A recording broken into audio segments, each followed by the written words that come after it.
So hi மக்கள் எல்லாரும் இருப்பீங்க, நல்லா இருப்பீங்க நம்புகிறேன். இது வந்து பார்த்தீங்கன்னா வியாழக்கிழமை இன்னிங்ஸு, இன்றைக்கி வெள்ளிக்கிழமை. ஸோ நேற்றுக்குள்ள இன்னிங்ஸ், நேற்று ஃபுல் டைம் ஓட்டல, பார்ட் டைம் தான் ஓட்டணும். ஈவினிங் ஷிஃப்ட் மாதிரி 6 மணி டு அதிகாலை 4 மணி வரை ஓட்டணும்.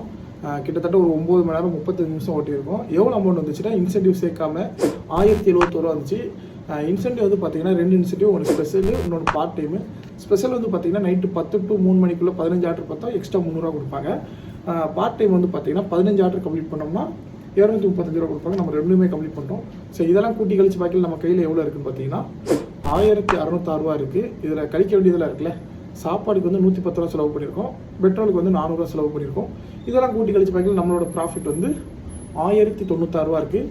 இதே நேற்று ஃபுல் டைம் ஓட்டியிருந்தோம்னா இதே டபுளாக கிடச்சிருக்கோம். ஏன்னு பார்த்தீங்கன்னா நேற்று 30 ஆர்டர் கிட்ட நம்மளே பார்த்துட்டோம். ஃபுல் டைமுக்கு வந்து 34 ஆர்டர் பார்த்தா 690 ரூபா தருவாங்க.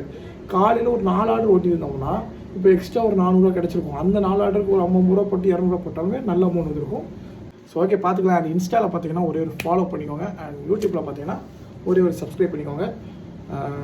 ஸ்விக்கியை பற்றி எதுவும் டவுட்ஸ் தான் கேளுங்க. ஆல்ரெடி ஒரு டவுட்ஸ் கேட்டிருக்காங்க. ஸோ அடுத்து ஒரு ஷார்ட்ஸாக போடுது. ஸோ ஓகே, பாய்.